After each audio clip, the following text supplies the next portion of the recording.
back to your channel, that is Step by Step Study.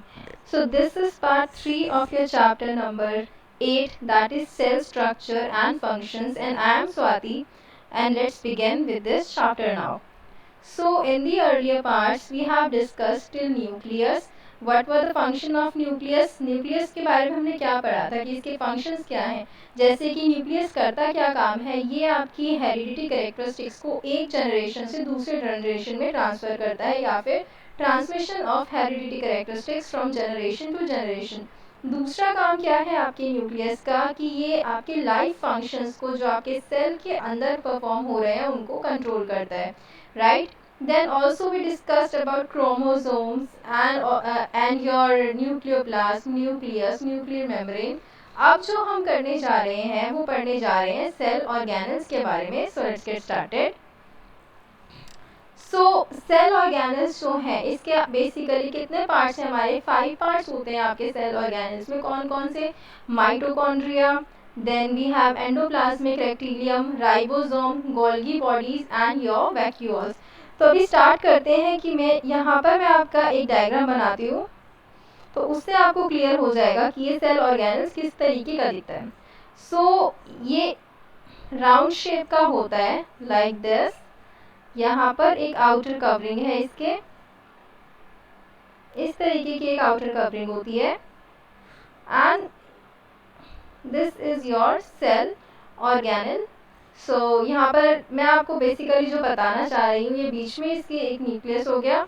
Then यहाँ पर जो इसके आउटसाइड इस तरीके की कवरिंग होती हैं, these are known as your endoplasmic reticulum. यहाँ पर आपको सिर्फ इतना ध्यान रखना है कि मैं आपको जो बता रही हूँ कि इसमें होता क्या क्या है सेल ऑर्गेनल में। This is your mitochondria, I am referring it by MC. This is your ER, that is endoplasmic reticulum. We have a vacuole also.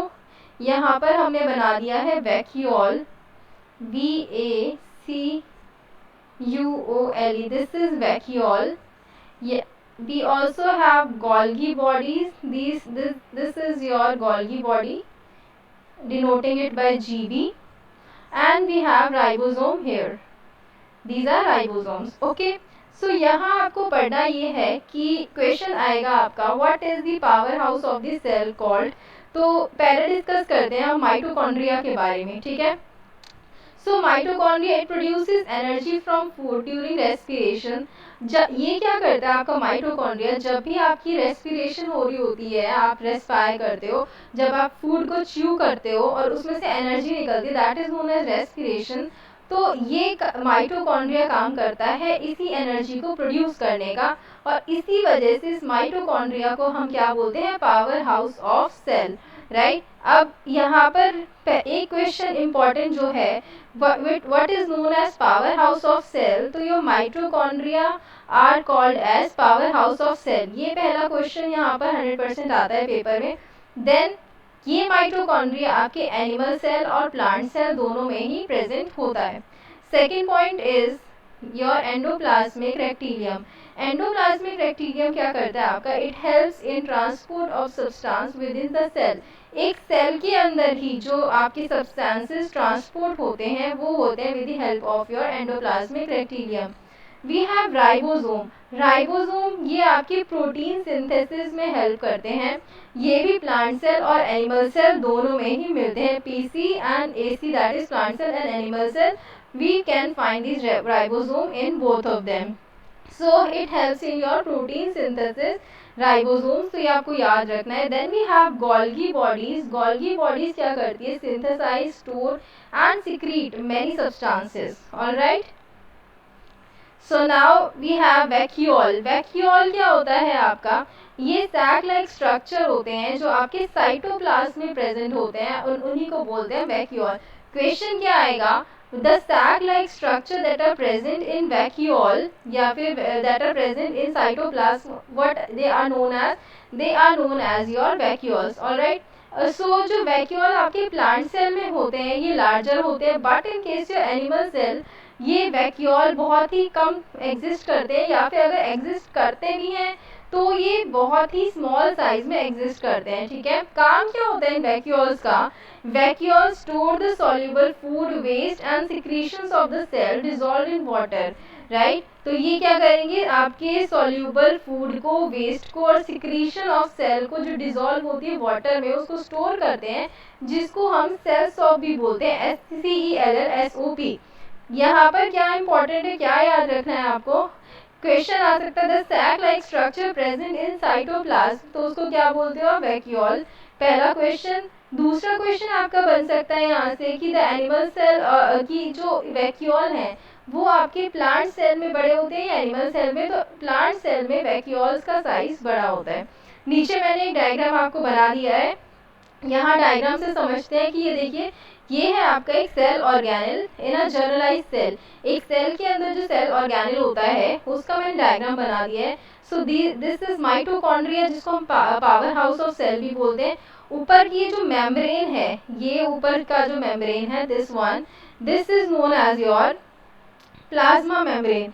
Then we have a microtube, यहाँ पर एक माइक्रोट्यूब्स होती हैं, यहाँ से आप दे सकते हो। ये हमारा सेंट्रोसोम है। This is microfilament, this part is known as microfilament. ये आपके लाइजोसोम्स हैं। Then this is known as your smooth endoplasmic reticulum. हमने एंडोप्लाज्मिक रेक्टिलियम करा था, ट्रांसपोर्ट करता है substance within the cell में, तो this is known as smooth endoplasmic reticulum. This is your secretory vesicle. This is peroxisome, यहाँ से आपका वैक्यूल। साइटोप्लाज्म, ये हमने पढ़ा था ना, लिक्विड लाइक सब्सटेंस, तो ये साइटोप्लाज्म होता है। ये आपका गोल्गी वेसल्स है, this is Golgi apparatus, this is chromatin and nucleus, this is the structure of your cell organelles, all right. So I hope it is clear. You can take a screenshot of this if you want. Moving further, so other organelles, let's discuss about the other organelles. So first of all we'll discuss about lysosome. Lysosome ये आपके animal cell और animal cell में present होता है और क्या काम होता है? It helps in cellular digestion, ठीक है। It is present in animal cell and helps in cellular digestion. Then we have centrosome, ये एनिमल सेल में प्रेजेंट होता है एंड ये बहुत ही इंपॉर्टेंट रोल प्ले करता है रिप्रोडक्शन ऑफ सेल्स में। क्वेश्चन क्या आ सकता है यहाँ पर कि dash is present only in animal cell and responsible for the reproduction of cells. तो your centrosome is present only in animal cell. Then यहाँ लाइजोसोम से क्वेश्चन आपको बन सकता है कि what is present in animal cells और that helps in cellular digestion, तो it is your lysosome. Plastids, plastid सिर्फ प्लांट सेल में अकर करते हैं and we have 3 types of plastid. ये इंपॉर्टेंट क्यों है? क्योंकि यहाँ से 100% क्वेश्चन पूछा जाता है। तो प्लास्टिड सिर्फ आपके प्लांट सेल में होते हैं and they are 3 types, chloroplast, chromoplast and your leucoplast. एक एक करके तीनों को समझते हैं। क्लोरोप्लास्ट जो है ये ग्रीन कलर के होते हैं। ग्रीन कलर के होते क्यों है? Because of the presence of chlorophyll inside them. क्या हेल्प करते हैं? ये हेल्प करते हैं सिंथेसिस ऑफ फूड में with the process of photosynthesis, alright, therefore they are known as chloroplast. Second one is chromoplast. Chromoplast का क्या काम होता है? ये पहला आपको याद रखना है, क्लोरो मतलब क्लोरोफिल, क्लोरोफिल क्या काम करता है? फोटोसिंथेसिस, ग्रीन, ठीक है, यहाँ से याद रखना है क्लोरो। क्रोमो मीन्स कलर, ठीक है, they are coloured, colour that is red, yellow, blue, कैसा भी हो सकता है ये। So they are coloured plastids and they are responsible for the colour of flowers, fruits, ठीक है। अगर यहाँ आपसे क्वेश्चन पूछा जा सकता है which plastid is responsible for the colour of your flowers and fruits. Fruits में भी बेसिकली टमाटो, कैरेट्स, इनके कलर के लिए क्या रिस्पॉन्सिबल होता है? तो ये chromoplast is responsible for the color, okay. Then third one is leucoplast. Leucoplast ये colorless plastid होते हैं, it helps in storage of food, ठीक है, these are colorless। ये 3 डिफरेंस आपको अच्छे से याद रखने, chloro is green, chromo is colourful and leuco is colourless plastid and leucoplast helps in storage of your food, alright. So I hope this organelles हमने complete कर लिया है। Moving further, now we'll see the difference between your plant and animal cell। इस plant और animal cell में difference क्या है, पहला काम जो आपको करना है फिलहाल, you just have to take a screenshot of this so that आपको दोनों के बीच में डिफरेंस क्लियर रहे। ऑलराइट, देखिए प्लांट सेल जो है इसमें सेंट्रोसोम जो होता है it is absent, but in case of your animal cell centrosome is present. Lysosome आपके प्लांट सेल में एब्सेंट होता है, but in your animal cell it is present. Plastid जो हमने करा था सिर्फ ये प्लांट सेल में पाया जाता है, एनिमल सेल्स में प्लास्टिड नहीं होता। देन जो आपका it has 1 or 2 large vacuoles, plant cell में वैक्यूल एक या एक से ज़्यादा बड़े होते हैं, बट एनिमल सेल में वैक्यूल या तो एब्सेंट होते हैं या बहुत ही स्मॉल साइज में होते हैं। ठीक है, वैक्यूल का आपको ध्यान रखना है। Then plant cell it has a rigid non living cell wall, plant cell में रिजिड और नॉन लिविंग सेल वॉल होती है, बट एनिमल सेल में सेल वॉल प्रेजेंट नहीं होती है। ऑलराइट, सो ये जो डिफरेंस है ये आपको याद रखने हैं। आगे चलते हैं। सेल एज एन ऑर्गेनिज्म, एक सेल एज एन ऑर्गेनिज्म पढ़ते हैं हम। सो कुछ सेल्स जो होते हैं बेसिक फंक्शन ऑफ लाइफ को परफॉर्म करते हैं, कैसे? इंडिपेंडेंटली, दे लिव इंडिपेंडेंटली, मतलब कलेक्शन ऑफ सेल्स नहीं होती, एक सिंगल सेल ही जो होती है ना, वो सारे के सारी जो बेसिक एक्टिविटीज ऑफ लाइफ होती है, डाइजेशन, एक्सक्रीशन, रेस्पिरेशन, सिर्फ एक सिंगल सेल परफॉर्म करती है। ठीक है, तो इन्हीं को हम बोलते हैं यूनिसेलुलर ऑर्गेनिजम्स या फिर सिंगल सेल्ड ऑर्गेनिज्म। यहाँ पर क्वेश्चन क्या पूछा जा सकता है आपसे? पहला तो यही पूछा जा सकता है कि ऐसे ऑर्गेनिजम्स कौन से होते हैं जो जिनके पास सिंगल सेल होती है और सारे basic function of life independently perform करते हैं, तो दे आर यूनिसेलुलर ऑर्गेनिजम्स। ठीक है, तो देन आपसे फिर एक क्वेश्चन जो है इसके एग्जाम्पल्स पूछे जा सकते हैं। फॉर एग्जाम्पल कि इसके एग्जाम्पल क्या है, देखो अमीबा, पैरामीशियम, क्लाइडोमोनास, यूजिलीना एंड यीस्ट, ये सब हैं आपके यूनिसेलुलर ऑर्गेनिजम्स। ऑलराइट, एक एक करके पढ़ते हैं इनके बारे में। पहला हम डिस्कस करेंगे अमीबा के बारे में। अमीबा पहला पॉइंट है इसका कि इट इज यूनिसेलुलर। ठीक है, इट इज यूनिसेलुलर ऑर्गेनिज्म। दूसरा पॉइंट है अमीबा का, इट हैज इर्रेगुलर शेप, कोई रेगुलर शेप नहीं होती, it shapes keep on changing, so it has a irregular shape. Then जो आपकी प्रोजेक्शन होती हैं, इसकी बॉडी पे कुछ प्रोजेक्शंस होती हैं जिसको हम बोलते हैं सूडोपोडिया। और ये सूडोपोडिया, ये पॉइंट इम्पॉर्टेंट क्यों है तो ये हम डिस्कस करेंगे। इसी PSEUDOPODIA, ये प्रोजेक्शंस कौन सी हैं? जो इस तरीके की, ये देखिए ये जो प्रोजेक्शंस है अमीबा में, this is known as pseudopodia, और वी कैन से इट, एक अगर ऐसा है तो ये सूडोपोड है। ठीक है, और अगर मल्टीपल उसके लिए इसको बोलते हैं सूडोपोडिया। तो अमीबा क्या करता है, सूडोपोडिया का काम क्या होता है? PSEUDOP, ये वाला सूडोपोडिया, ये जो प्रोजेक्शंस हैं, अमीबा धीरे धीरे स्लोली मूव करता है, और मूव करने के बाद ये क्या करता है, अपने प्रे को जो है पकड़ता है, अपने शिकार को पकड़ता है। तो किसकी हेल्प से पकड़ता है ये अपने शिकार को? ये with the help of your pseudopodia, it catches its prey and therefore it is known as, क्या? सूडोपोडिया का काम होता है ये। ठीक है, यहाँ से आपको पूछा जा सकता है कि अमीबा में कौन सा पार्ट रिस्पॉन्सिबल होता है अपने प्रे को कैच करने के लिए, तो याद रखना है pseudopodia. Alright, the food in amoeba is digested, कहाँ पर फूड, अमीबा में फूड डाइजेस्ट होता है आपके फूड वैक्यूल में।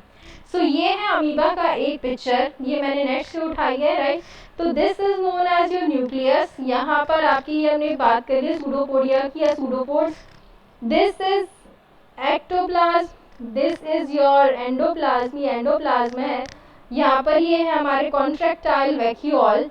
This is your plasma membrane, outer covering plasma membrane, अंदर इसके क्रिस्टल हैं, ये आपके फूड वैक्यूल्स हैं। This is ectoplasm and this is endoplasm, जो कि दोनों कलेक्टिवली बना के मिलते हैं साइटोप्लाज्म। ठीक है, चलिए आगे चलते हैं। पैरामीशियम के बारे में डिस्कस कर लेते हैं। पैरामीशियम, तो it is a slipper shaped unicellular aquatic animal. यहाँ पर क्या याद रखना है, यूनिसेल्युलर तो है ये, but it is slipper shaped unicellular, UC organism. ठीक है, पहला पॉइंट। सेकेंड पॉइंट आपको याद रखना है कि इसकी जो बॉडी है ये स्मॉल हेयर लाइक प्रोजेक्शन से कवर होती है, और ये हेयर लाइक प्रोजेक्शन इसको बोलते क्या है, इनको बोलते हैं सीलिया, ठीक है, CILIA, these are hair like projection, hair like projection, और ये हेयर लाइक प्रोजेक्शन से इसकी बॉडी कवर होती है। दो न्यूक्लियाई होते हैं हमारे पैरामीशियम में, 2 न्यूक्लियाई, इट कंटेन्स 2 न्यूक्लियाई।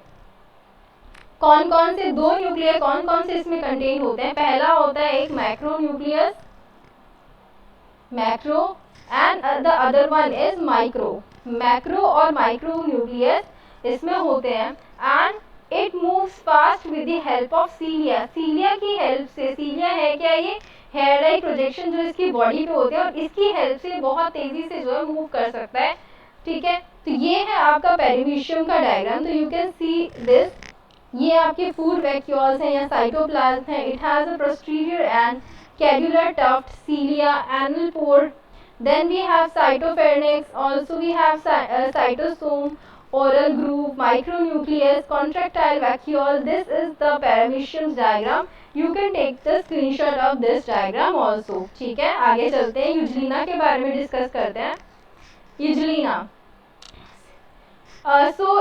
यूजलीना नहीं है, इसको यूजलीना बोलते हैं, ई साइलेंट है। पहला पॉइंट इसका यूजलीना का क्या है आपका, it is a spindle shape green colour unicellular aquatic animal. So यहाँ मैं लिख रही हूँ spindle shaped green coloured unicellular, ठीक है, स्पिंडल शेप्ड है, ये ग्रीन कलर्ड है, and it is a unicellular aquatic animal. दूसरा पॉइंट क्या है, इसके ऊपर भी थ्रेड लाइक स्ट्रक्चर होता है, लॉन्ग थ्रेड लाइक स्ट्रक्चर, और उसको हम क्या बोलते हैं, फ्लैजिलियम। सी यहाँ पर डायग्राम में आप देख सकते हैं, this is known as a flagellum, it is a long thread like structure, ठीक है, लॉन्ग थ्रेड लाइक स्ट्रक्चर, बोलते क्या है इसको, flagellum, FLAGELLUM। Alright, so at its anterior end, flagellum क्या हेल्प करता है, ये यूजलीना को, यूजलीना में जो फ्लैजिलियम है ये हेल्प करता है इसकी मूवमेंट्स में, ठीक है, and it takes the food through gullet, gullet की हेल्प से ये जो फूड है ये इनटेक करता है। The contractile vacuoles helps in absorption and excretion of water, जो एब्जॉर्प्शन और एक्सक्रीशन होता है वाटर का, ये कैसे हेल्प, ये किसकी हेल्प से होता है, कॉन्ट्रैक्टाइल वैक्यूल्स की हेल्प से। ऑलराइट, आगे चलते हैं। Now we will discuss about Clydomonas. Clydomonas क्या है? It is a unicellular aquatic plant. So I am denoting unicellular with UC. UC aquatic plant. ठीक है? Then the whip-like structure called flagella helps it to float in water. इसका एक whip-like structure होता है, और whip like structure help करता है इसे वाटर में फ्लोट करने के लिए, and it has a green colour, Chlamydomonas का कलर ग्रीन होता है, it is a green in colour due to presence of chloroplast in the cell. We have yeast now, yeast का काम क्या होता है, ये है एक यूनिसेल्युलर प्लांट, यूनिसेल्युलर प्लांट है ये, and it belongs to fungi group. Alright, ये फंगी ग्रुप से बिलोंग करता है यीस्ट, और ये काम क्या आता है, यीस्ट आपने देखा होगा खमीर उठाने के लिए काम आता है, उस खमीर उठाने को इंग्लिश में हम बोलते हैं fermentation. It is used in fermentation of food that contains carbohydrate, जिसमें कार्बोहाइड्रेट इज बेसिकली शुगर। सो ये फर्मेंटेशन करता है फूड की जिसके अंदर शुगर होते हैं, right. So with this our chapter is over, and now I am going to discuss about few important points with you। क्या इम्पोर्टेंट, जो एक रिवीजन टाइप होता है, ठीक है। तो यहाँ हम रिवीजन करते हैं, पहला पॉइंट डिस्कस करते हैं। मल्टी सेलुलर ऑर्गेनिजम्स में क्या होता है, सेल्स का डिफरेंट शेप और डिफरेंट साइज होता है, डिफरेंट सेल्स होती हैं, ठीक है। मेन पार्ट्स जो सेल के होते हैं कौन कौन से होते हैं, पहला सेल मेम्ब्रेन, साइटोप्लाज्म और न्यूक्लियस, ये 3 मेन पार्ट्स हैं आपके सेल के। प्लांट सेल्स में आउटर सेल भी होती है, सेल के बाहर एक आउटर वॉल होती है प्लांट सेल में, जिसको हम बोलते हैं सेल मेम्ब्रेन, और इसी आउटर वॉल को आप सेल वॉल भी बोलते हो। तीसरा पॉइंट, साइटोप्लाज्म होता है प्रेजेंट। क्या होता है cytoplasm? It is a thick jelly like fluid inside the cell membrane. Cell membrane के अंदर thick jelly like fluid present होता है, that is known as cytoplasm. And there are many small bodies in cytoplasm, जिसको हम बोलते हैं cell organelles. A spherical oval shape body floating in cytoplasm, उसको बोलते हैं हम न्यूक्लियस। न्यूक्लियस क्या करता है? हमारा जितना भी जेनेटिक मटेरियल है वो सारा न्यूक्लियस में प्रेजेंट होता है। Alright, so with this our chapter is over. Tomorrow I am going to cover all the question answer of this chapter, your MCQs, your match the following. So let's end this here. So thank you so much. Stay home and stay safe. बहुत ज़्यादा जो है Covid फैल रहा है, तो I would recommend कि जितने भी बच्चे हैं kindly stay home and be safe, अपनी फैमिली को सेफ रखो and keep studying. Take care of your self.